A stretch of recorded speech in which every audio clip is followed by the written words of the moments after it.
जी अस्सलाम वालेकुम।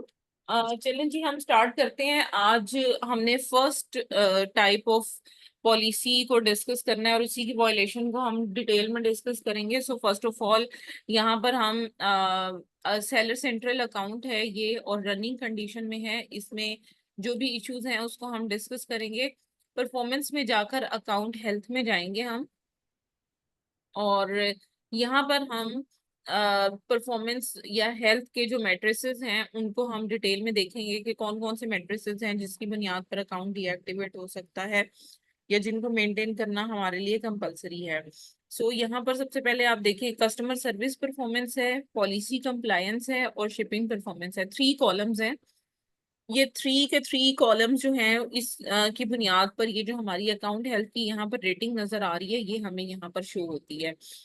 जितनी अच्छी हमारी परफॉर्मेंस होगी उतनी हमारी अकाउंट की हेल्थ जो है वो बेहतर होती जाएगी। ठीक है। अब यहाँ पर देखिए, ओडीआर एक चीज है, यानी कि ऑर्डर डिफेक्ट रेट है। सबसे पहले मैं आपको डिटेल में बताती चलूं कि अकाउंट सेलर सेंट्रल जो अकाउंट होता है इस पर दो तरह से सेलिंग हो सकती है, और जिसमें शिपिंग मेथड हम दो अलग अलग इस्तेमाल कर सकते हैं। फॉर एग्जाम्पल, मैं एक सेलर हूँ, मेरे पास अगर प्रोडक्ट है फिजिकली मौजूद, तो मैं उस प्रोडक्ट को अमेजोन के अकाउंट पर दो तरह से सेल कर सकती हूँ। पहला तरीका ये है कि मैं अमेजोन के वेयर हाउस में उस प्रोडक्ट को भेज दूँ, और जैसे जैसे ऑर्डर आए अमेजोन हमारे बिहाफ पर हमारे ऑर्डर्स को फुलफिल करता रहे, यानी कि वेयर हाउस से प्रोडक्ट उठाएगा अमेजोन और कस्टमर तक शिप कर देगा। ठीक है। एक ये मेथड है जिसे हम एफबीए कहते हैं, यानी कि फुलफिलमेंट बाय मर्चेंट। और जो सेकंड मेथड है उसका मकसद ये होता है कि अगर हम प्रोडक्ट खुद ऑन करते हैं, अपने ही वेयर हाउस में हम प्रोडक्ट रख कर बैठे हुए हैं, और जैसे जैसे ऑर्डर आते हैं तो हम खुद रिस्पॉन्सिबल होते हैं प्रोडक्ट को कस्टमर तक पहुंचाने के लिए। इसको कहते हैं सेलर फुलफिल्ड, यानी कि एफबीएम, फुलफिलमेंट बाय मर्चेंट। अब ये जो हेल्थ के मैट्रिसेस आपको नजर आ रहे हैं, कुछ एफबीए पर एप्लीकेबल होते हैं, कुछ एफबीएम पर एप्लीकेबल होते हैं और कुछ दोनों पर एप्लीकेबल होते हैं। अब जैसे ओडीआर जो है, ऑर्डर डिफेक्ट रेट है, और ये सेलर फुलफिल्ड ऑफर्स पर भी एप्लीकेबल है और फुलफिलमेंट बाय अमेजोन पर भी एप्लीकेबल है। यानी कि आप प्रोडक्ट को अगर अमेजोन के वेयर हाउस से शिप करते हैं या अपने वेयर हाउस से शिप करते हैं, दोनों कंडीशन में ओडीआर जो है वो कैलकुलेट होता है अकाउंट पर। ठीक है। उसके बाद जो ऑल इश्यूज हैं वो भी सब दोनों मेथड्स ऑफ सेलिंग पर एप्लीकेबल होते हैं, यानी कि एफबीए पर भी और एफबीएम पर भी। और ये जो शिपिंग परफॉर्मेंस है ये सिर्फ और सिर्फ सेलर फुलफिल्ड ऑफर्स पर एप्लीकेबल होती है, एफबीए पर ये एप्लीकेबल नहीं होती, जिसमें late shipment rate, pre fulfillment cancellation, valid tracking, on time delivery, ये सब अपने वेयर हाउस से जो लोग प्रोडक्ट को शिप करते हैं, सेलर फुलफिल्ड करते हैं, सिर्फ उन पर ये एप्लीकेबल होता है, बाकी सब लोगों पर एप्लीकेबल नहीं होता जो लोग सिर्फ एफबीए कर रहे होते हैं। ठीक है, ये चीज है। अब थोड़ा सा मैं अकाउंट के बारे में आपको डिटेल्स बताना चाहूंगी कि यहाँ पर मेन्यू बटन है, और परफॉर्मेंस पे क्लिक करके हम अकाउंट हेल्थ पर पहले गए थे। अब मैं आपको परफॉर्मेंस नोटिफिकेशन का बताती हूँ कि अकाउंट पर जो भी नोटिफिकेशन, यानी कि अमेजोन ने जो भी हमें नोटिफिकेशन सेंड करना है, जो भी डिटेल सेंड करनी है, जो उसको रिक्वायर्ड है, अगर अकाउंट डीएक्टिवेट होने वाला है, ये हो चुका है, ये कोई ऐसा हेल्थ का मैट्रिक्स है जिसको इम्प्रूव करने की जरूरत है, ये कुछ भी इस तरह का जो कम्युनिकेशन वो हमारे साथ करना चाहता है, सेलर के साथ कम्युनिकेशन करना चाहता है, वो हमें यहाँ पर परफॉर्मेंस नोटिफिकेशंस में हमें ये सारी चीजें नजर आती हैं। ठीक है। अब फर्दर मैं आपको बताती चलूं कि परफॉर्मेंस में भी फर्दर आपको तीन चार ऑप्शन नजर आते हैं, जिसमें feedback manager, A to Z, guarantee claim और चार्ज बैक क्लेम। ये तीनों जो मैट्रिसेस हैं, अगर मैं अकाउंट हेल्थ में जाकर आपको कस्टमर सर्विस परफॉर्मेंस दिखाऊं तो ये थ्री जो पॉइंट्स हैं वो यहाँ पर हमें नजर आते हैं। नेगेटिव फीडबैक भी यहाँ पर नजर आता है, ए टू जी गारंटी क्लेम भी नजर आता है और चार्ज बैक क्लेम भी नजर आता है। ये तीनों हमें यहाँ पर नजर आ रहे होते हैं। ठीक है। तो इन तीनों की अगर हम डिटेल को चेक करना चाहें तो हम मतलब वो जो परफॉर्मेंस में जाकर हम लोग इसको चेक कर सकते हैं। ठीक है। आज हमने जो डिस्कशन करनी है वो रिलेटेड टू ओडीआर है। ठीक है, कि ऑर्डर डिफेक्ट रेट होता क्या है और इसका टारगेट क्या है, अगर टारगेट से एक्सीड कर जाए तो इसका क्या इम्पैक्ट हो सकता है अकाउंट पर, और पॉलिसी क्या है, कितनी मेंटेन करनी है, और कैसे मेंटेन किया जाता है, अगर खराब हो जाए तो उसे मेंटेन कैसे करना है, और अगर उस खराबी को हम कंट्रोल ना कर सकें और अकाउंट डीएक्टिवेट हो जाए तो इसकी रीएक्टिवेशन कैसे करनी है, ये आज हम डिटेल में डिस्कस करेंगे। So first of all, order defect rate में आपको बताती चलूं कि होता क्या है। सबसे पहले तो हम यहाँ से स्टार्ट करते हैं कि पॉलिसी है क्या ओडीआर की, ऑर्डर डिफेक्ट रेट की। तो मैं इसी के ऊपर ऑर्डर डिफेक्ट रेट जहां पर लिखा हुआ है इसके ऊपर मैं क्लिक करूंगी। जैसे मैं क्लिक करूंगी तो ये मुझे इसकी डिटेल पेज पर ले जाएगा जिसमें ओडीआर जो है वो डिटेल में बताया गया है कि ये की मैयर है कि आपने कितनी अच्छी कस्टमर जो है वो सर्विस, ये कस्टमर एक्सपीरियंस प्रोवाइड किया है कस्टमर को। यानी कि अगर आप प्रोडक्ट बेच रहे हो और कस्टमर उससे सेटिस्फाइड है तो वो उसका गुड एक्सपीरियंस है। तो कितने ऐसे सेलर्स हैं जिनको प्रॉब्लम आई है, वो डिफेक्टिव कस्टमर्स होते हैं, तो इनकी टोटल परसेंटेज कैलकुलेट होती है। यानी कि अगर आपने 100 ऑर्डर्स जो हैं वो फुलफिल किए हैं, उनमें से 2 ऑर्डर ऐसे हैं जिसमें प्रॉब्लम आई है, तो इसकी 2 आउट ऑफ 100 की परसेंटेज निकलेगी। यानी कि टोटल 100 में से 2 ऑर्डर्स ऐसे हैं जो कि डिफेक्टिव हैं। तो ये परसेंटेज होती है during 60 days time period. 60 days में कैलकुलेट होता है और इसी की बिहाफ पर डिसाइड किया जाता है कि आपका अकाउंट जो है वो किस तरह से चल रहा है। अच्छा, अब जो ऑर्डर डिफेक्ट रेट है इसकी जो मतलब इसका जो इम्पैक्ट होता है वो किस चीज पे कैलकुलेट होता है। सबसे पहले, अगर किसी कस्टमर ने आपसे कोई परचेजिंग की है और उसका एक्सपीरियंस अच्छा नहीं रहा, वो अगर नेगेटिव फीडबैक आपकी उस प्रोडक्ट परचेजिंग पर एंटर कर देता है, तो वो नेगेटिव फीडबैक की वजह से आपके अकाउंट पर ओडीआर का इशू आता है, यानी कि क्योंकि डिफेक्ट रेट बढ़ जाता है आपका। ठीक है। और सेकंड जो चीज हो सकती है वो ये हो सकती है कि कस्टमर ने हमसे हमें ऑर्डर किया, उसे प्रोडक्ट नहीं मिली या खराब मिली या टूटी हुई मिली, फिर वो हमसे कांटेक्ट कर रहे हैं इशू को रिजॉल्व करने के लिए। लेकिन अगर इशू रिजॉल्व नहीं होता तो फिर क्या होगा कि कस्टमर जो है वो अमेजोन से कांटेक्ट करेगा और अमेजोन को कहेगा कि मुझे रिफंड करें, मेरा इशू रिजॉल्व नहीं हो रहा। तो अमेजोन अगर पेमेंट डिडक्ट करके अगर कस्टमर को वापस करता है तो वो A to Z guarantee claim होता है। यानी कि क्लेम जो है वो कस्टमर को, अमेजोन ने हमारे अकाउंट से पैसे काट के उस कस्टमर को रिफंड करती है। इसकी वजह से भी हमारे अकाउंट पर डिफेक्ट रेट बढ़ता है। अगर कस्टमर हमसे कांटेक्ट करता है और हम उसे खुद रिफंड कर देते हैं तो वो ओडीआर में कैलकुलेट नहीं होगा अनटिल अनलेस के वो जो कस्टमर है वो कोई नेगेटिव फीडबैक ना दे जाए। अगर नेगेटिव फीडबैक नहीं देके जाता तो फिर हमारे अकाउंट पर उसका कोई इम्पैक्ट नहीं है। लेकिन अगर हम उससे कस्टमर को कोई रिफंड नहीं करते या उसके इशू को रिजॉल्व नहीं करते, वो क्लेम अगर लगाते हैं, तो फिर हमारे अकाउंट पर इम्पैक्ट आता है। अच्छा, जो लास्ट चीज है वो ये है कि क्रेडिट कार्ड का चार्ज बैक। अब देखो, अगर एक पर्सन क्रेडिट कार्ड यूज कर रहा है तो उसको जब बिल आता है तो वो ट्रांजेक्शन को बैंक को हाईलाइट करके देता है कि भाई ये ट्रांजेक्शन मेरी तरफ से नहीं हुई। ठीक है। तो इस तरह की सिचुएशन में जब कस्टमर ये कंप्लेन करता है कि भाई मेरा क्रेडिट कार्ड मिसयूज हुआ है, मैंने इसको नहीं किया, तो उस केस में अमेजोन हमारे ओडीआर को इम्पेक्ट नहीं करेगा। लेकिन अगर कस्टमर कहते हैं मैंने ऑर्डर किया था मुझे मिला नहीं है, इस सिनेरियो में अमेजोन उस क्रेडिट कार्ड बैंक को हमारे अकाउंट से पैसे डिडक्ट करके वापस करेगा और हमारे अकाउंट की हेल्थ पर इसका इम्पैक्ट आएगा, जिसकी वजह से ओडीआर यानी कि ऑर्डर डिफेक्ट रेट जो है वो बढ़ जाएगा हमारे अकाउंट का। अब इसका टारगेट क्या है?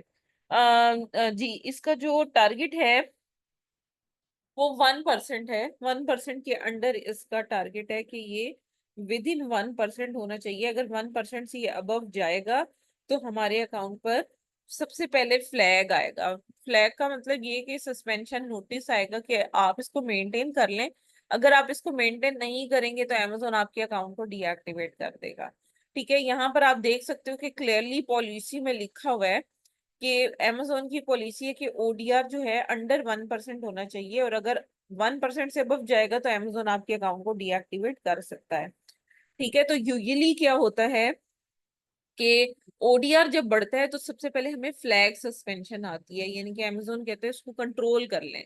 ठीक है। अगर हम कंट्रोल कर लेते हैं तो फिर वो सस्पेंशन या फ्लैग जो है ऑटोमेटिक रिमूव हो जाता है, अकाउंट रिस्क ऑफ डीएक्टिवेशन पे आ जाता है। अगर हम उसे कंट्रोल नहीं कर पाते विद इन Amazon टाइमलाइन, तो फिर जो है उस सिनेरियो में क्या होता है कि Amazon हमारे सेलर फुलफिल्ड ऑफर को बंद कर देता है, यानी कि हम अपने वेयर हाउस से प्रोडक्ट को शिप नहीं कर सकते। और कुछ केसेस में ये हो जाता है कि लाइक कुछ केसेस में इस तरह से भी हो जाता है कि पूरा अकाउंट ही Amazon डीएक्टिवेट कर देता है। So it totally depends on Amazon कि कितना ओडीआर बढ़ा है, उसकी वजह से जो है वो Amazon लाइक डिसाइड करता है कि इसकी सिर्फ सेलर फुलफिल्ड ऑफर बंद करनी है, ये कंप्लीट अकाउंट को ही डीएक्टिवेट करना है। अच्छा, अब यहाँ पर आप देख सकते हो कि टोटल ऑर्डर्स यहाँ पर नजर आ रहे हैं 4336, लेकिन 4 ऑर्डर ऐसे हैं जो कि डिफेक्टिव हैं, यानी कि जिन पर डिफेक्ट है। तो अगर मैं स्क्रॉल डाउन करूं तो यहाँ पर इन चारों ऑर्डर्स की डिटेल अगर हम जानना चाहते हैं तो ये डाउनलोड रिपोर्ट का एक बटन है, यहाँ पर हम क्लिक करेंगे।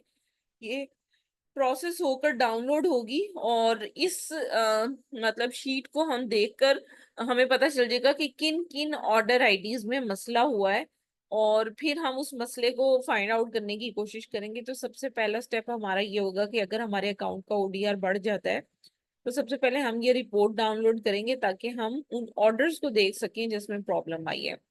अच्छा, ये डाउनलोड हो गई है, इसको मैंने ओपन किया है।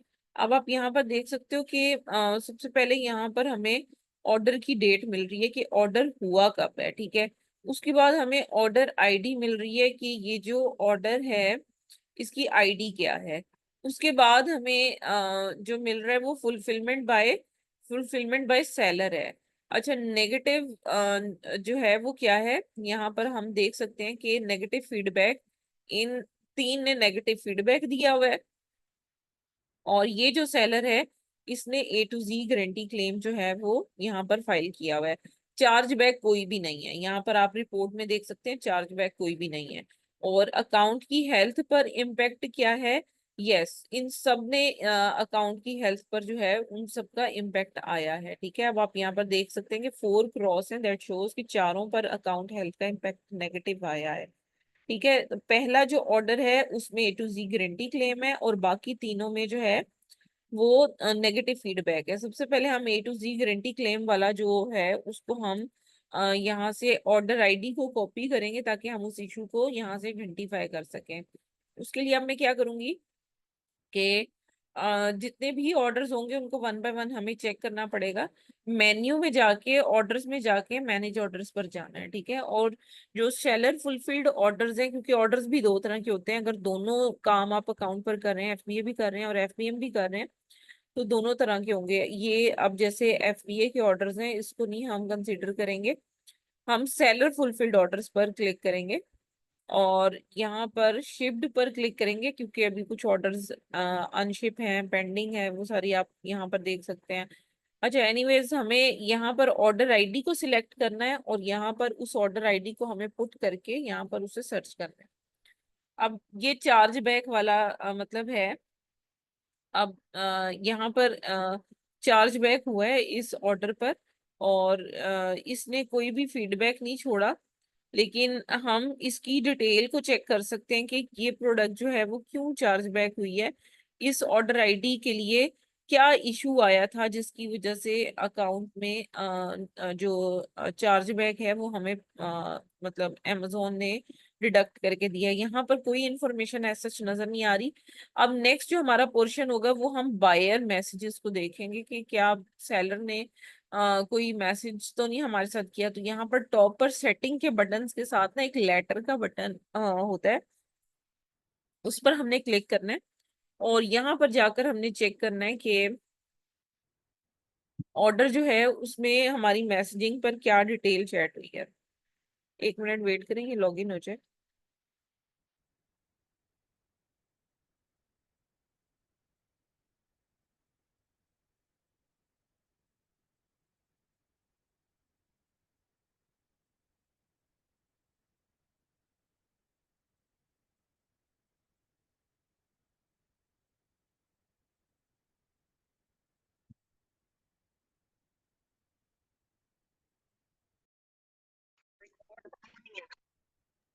जी, अब ये जो ऑर्डर आईडी है इसको हम लोग चेक करेंगे यहाँ पर। और इस ऑर्डर आईडी को सर्च करेंगे इस जगह पर, ताकि हमें पता चल सके कि क्या कस्टमर ने हमारे साथ कांटेक्ट किया था या फिर डायरेक्टली ही उसने फाइल किया है। तो यहाँ पर आप देखो कि कस्टमर ने कांटेक्ट किया हुआ है, हम यहाँ पर देख सकते हैं। और यहाँ पर देखिए 3 जून को ये इशू रिजॉल्व हुआ है, लेकिन वो क्लेम के थ्रू रिजॉल्व हुआ है। अब यहाँ पर देखें, I just want to make sure that I have provided the correct email for approval of final proof to be sent to the email is and my phone number is, ठीक है, ये चीज उसने मेंशन की है। the email is removed but will send mock-up here thanks, ठीक है। उसने उसके बाद जो है यहाँ पर कंप्लीटली यहाँ पर मैसेज किया है इस तरह से, ठीक है। और मैसेज करने के बाद यहाँ पर पीएनजी फाइल्स अटैच की हैं कि भाई तुम देख लो, तुम्हारा अगर तुम्हें ठीक लगी है प्रोडक्ट तो फिर हम तुम्हें सेंड कर देते हैं, ठीक है। तो उसने जो है यहाँ से बजाय इसके कि उसको ओके करने के, उसने वहां पर क्लेम जो है वो लगा दिया, ठीक है। तो ये चीज भी हो जाती है। इस तरह से हमें ऑर्डर आईडीज को देखना है। अब ये पहला ऑर्डर था, बाकी जो 3 ऑर्डर आईडीज हैं वो हम अगर देखेंगे तो वो नेगेटिव फीडबैक में हम जाकर देखेंगे। उसके लिए हम ऑर्डर्स पर जाकर भी देख सकते हैं कि मतलब ये कि ऑर्डर पर अगर हम जाते हैं तो हमें यहाँ पर भी पता चल जाएगा कि जब हम ऑर्डर आईडी पुट करेंगे तो हमें पता चल जाएगा कि इस कस्टमर ने क्या फीडबैक जो है वो लेफ्ट किया है। तो मैं यहाँ पर यही करूंगी कि ऑर्डर आईडी लिखकर और इसको सर्च करूंगी। सो यहाँ पर स्क्रॉल डाउन जब मैं करूंगी तो ये देखें, ये इसने जो है वो फीडबैक यहाँ पर दिया हुआ है। whoever did the monogramming got the main initial wrong, it was supposed to hot pink and it was great, totally wrong and ruined the look of the blanket, ठीक है। ये उसने फीडबैक जो है वो यहाँ पर दिया हुआ है। तो ये है कि इस तरह के इशू को रिजॉल्व नहीं किया जा सकता। ये जो है वो प्रिंटिंग की एरर है, जिसने भी मोनोग्राम प्रिंट किया है उसने लेटर जो है कोई गलत लिखा है, जिसकी वजह से वो उसने ये कंप्लेन की है। तो बाकी भी जो ऑर्डर आईडीज हैं उनको इसी तरह से हम देखेंगे कि असल में इशू क्या आ रहा है, सबको क्या चीज लोगों को पसंद नहीं आ रही जिसकी वजह से लोग जो है वो कंप्लेन कर रहे हैं, ठीक है। ये चीज आपको मैंने क्लियर कर दी। अच्छा, इसका जो देखने का तरीका है वो मैंने आपको बता दिया। अब मैं आपको इसको थोड़ा नोटिफिकेशन जो है वो रीड आउट करना बता देती हूँ कि अगर फ्लैग सस्पेंशन आती है तो नोटिफिकेशन कैसा आएगा, तो उसको हम देख लेते हैं। इसके अलावा अगर फ्लैग सस्पेंशन आती है तो एक ही हमारे पास सोल्यूशन इसका बेटर जो है वो बचता है, जिसमें अमेजोन की पॉलिसी के मुताबिक 1% के अंडर करने के लिए हमें क्या करना पड़ेगा, हमें ज्यादा ऑर्डर्स लेने पड़ेंगे, ताकि हमारा जो ओवरऑल, क्योंकि ये परसेंटेज है ना, तो परसेंटेज अगर हम लो करना चाहते हैं किसी भी चीज की तो उसके लिए हमें ज्यादा ऑर्डर लेने पड़ेंगे। यानी कि टोटल नंबर ऑफ ऑर्डर्स जो हैं उनको हमें इंक्रीज करना पड़ेगा, ताकि अकाउंट पर जो इशू आ रहा है उसको हम सॉर्ट आउट कर सकें, ठीक है। तो ये चीज होती है। बाकी इसका ओडीआर का जो है वो मैं नोटिफिकेशन फाइंड कर रही हूँ। नोटिफिकेशन मैं आपको शेयर करवा देती हूँ, दिखा देती हूँ आपको, ताकि आपको थोड़ा आइडिया हो जाए कि फ्लैग सस्पेंशन के नोटिफिकेशन में अमेजोन क्लियरली खुद से ही कह देता है कि भाई हम आपके अकाउंट को डीएक्टिवेट नहीं करेंगे, आपको कोई भी अपील सबमिट कराने की जरूरत नहीं है, लेकिन जो भी इशू आ रहा है आप उसको कंट्रोल करें, ठीक है। तो उसमें मैंने आपको तरीका बता दिया कि कुछ चीजें आउट ऑफ कंट्रोल है। जैसे वो कस्टमर ने लिख दिया कि भाई मोनोग्राम में प्रिंटिंग में गलती आई है, तो उसको अब हम कुछ कर तो सकते नहीं है, ठीक है। तो उस सिनेरियो में क्या है कि हमें ज्यादा ऑर्डर लेने की जरूरत है, ताकि जितने ज्यादा ऑर्डर्स होंगे अकाउंट पर उतना ही हमारे पास क्या होगा कि नेगेटिव फीडबैक जो है वो कम से कम हो जाएगा। तो ये चीज भी होती है इसको मैनेज करने की, जिसमें हम ज्यादा ऑर्डर लेकर और अपनी परसेंटेज को लो कर लेते हैं, ठीक है। अब इस तरह का हमारे पास सस्पेंशन नोटिफिकेशन वार्निंग आती है कि आपका अकाउंट जो है उस पे ओडीआर जो है वो बढ़ रहा है, अगर ये कंटिन्यू रहा तो अकाउंट डीएक्टिवेट हो सकता है। और अगर ऑर्डर ओडीआर जो है वो 1% से अबव जो है वो अगर जाता है तो उसकी वजह से नेगेटिव फीडबैक भी आएंगे, ए टू जी गारंटी क्लेम भी आएंगे, चार्जबैक भी आ सकता है। लेकिन यहाँ पर आप देखें, डीएक्टिवेशन से बचने के लिए वो कह रहे हैं कि फर्दर अब आपके पास चांस नहीं है कि आपके अकाउंट पर फर्दर नेगेटिव फीडबैक्स आए, अपील्स करने का ऑप्शन उन्होंने नहीं दिया। आप यहाँ पर देख सकते हैं कि लिखा हुआ है you do not need to submit a plan of action. ठीक है, यहाँ पर उन्होंने लिख दिया कि प्लान ऑफ एक्शन सबमिट कराने की अभी जरूरत नहीं है। तो इस तरह की सिचुएशन में आपको जस्ट कंट्रोल करने की जरूरत है। और समटाइम ये होता है कि अमेजोन जो है वो आपको कॉल करती है, और अमेजोन की अकाउंट हेल्थ सपोर्ट टीम जो है वो आपसे कॉल पे बात करती है और आपको बताती है कि आपके अकाउंट पर ये इशू आ रहा है, आप इसको कंट्रोल करें। या फिर वो कहेगी कि विद इन 72 आवर्स आप प्लान ऑफ एक्शन सबमिट कराएं, अदरवाइज आपका अकाउंट डीएक्टिवेट हो जाएगा। तो आपको प्लान ऑफ एक्शन सबमिट कराने की जरूरत होती है, और उसमें डिटेल्स आपको सारी प्रोवाइड करनी होती है कि आपके अकाउंट पे ये इशू क्यों रेज हुआ, आपने फौरी तौर पे क्या किया, और फ्यूचर में इस तरह के इशू को आने से रोकने के लिए आपने क्या किया। ठीक है, तो ये प्लान ऑफ एक्शन आपने जो है वो राइट करके और विद इन 72 आवर्स जो है वो अमेजोन को सबमिट कराना होता है। फिर ये होता है कि आपका अकाउंट डीएक्टिवेट होने से बच जाता है। लेकिन अगर अकाउंट डीएक्टिवेट हो जाए तब भी अकाउंट अपील के थ्रू ही रीएक्टिवेट होगा, क्योंकि बहुत सारे लोग इग्नोर भी कर देते हैं, 72 आवर्स में सबमिट नहीं करवा पाते किसी भी XYZ रीजन की वजह से, तो अकाउंट डीएक्टिवेट हो जाता है। फिर उस सिनेरियो में अकाउंट की रीएक्टिवेशन पर अगर same type of appeal he submit करवाई जाएगी तो अकाउंट रीएक्टिवेट हो जाएगा। सो आप वेट कीजिएगा, मैं आपको ग्रुप में जो है वो अपील का सैंपल शेयर करती हूँ, फिर हम अपील के बारे में डिस्कस करेंगे। So please